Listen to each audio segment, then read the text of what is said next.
Hello, my name's Will. I'm 18 years old. I have an offer, or I don't actually have an offer. No, I do have an offer, but I've met the conditions to study biochemistry at Imperial College London. This is going to be a really short video about a trap that I think lots of students, science students actually, fall into.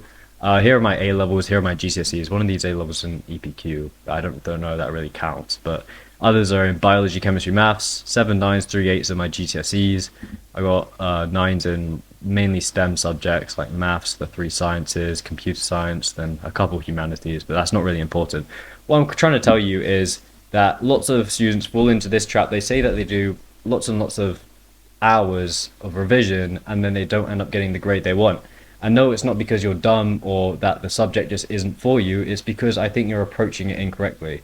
And before I get onto this, this is just a kind of very, very watered down structure of how you should be trying to get a high grade in sciences. One, you need to learn it, memorize the content, understand it, and then 2, you need to practice it.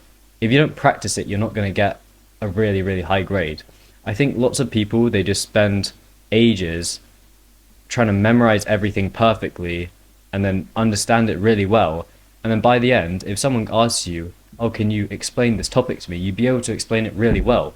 But once you get into your exam, you can't actually write it down correctly because you just don't know the exam technique. But that's not the main point I'm getting onto, but I'm just trying to tell you guys this because this is actually another trap people fall into. So you're just going to get capped off at a specific grade, whereas if you had just gone online and done simple exam questions that simulate exactly what you're going to be seeing in your real exam, then you could actually end up getting the top grade. But the thing that I'm trying to get at is if you are learning content and you are practicing it with exam questions, then I think you're falling into this number 1 trap here, the learning trap.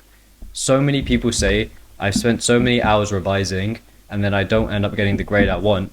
And so they just immediately think, oh, I should have done more hours of revision and maybe I would have gotten a higher grade. Here are a list of ways you can learn your science subjects. All right, you can do flashcards, mind maps, rewriting notes, active recall, and so on.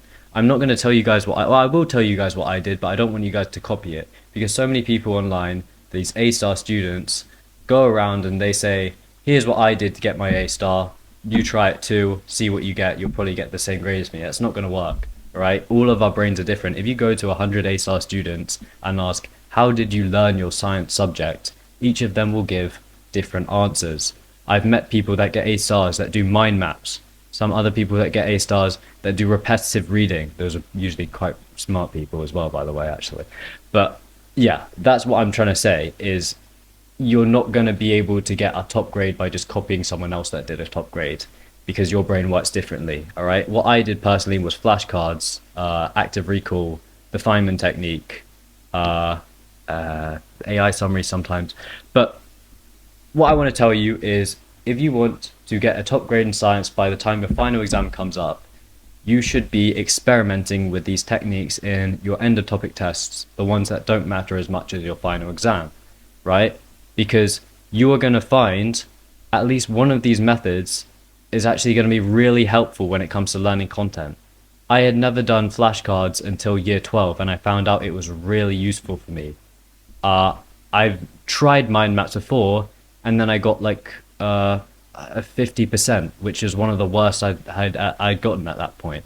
So it's good just to try these things out rather than trying. If I had tried mind maps just before my exam, I would have got 50% and I wouldn't have gotten A-stars. So yeah, that's what I'm trying to get at. It's just a really short video and I hope you can take this on board and get a good grade. Yeah.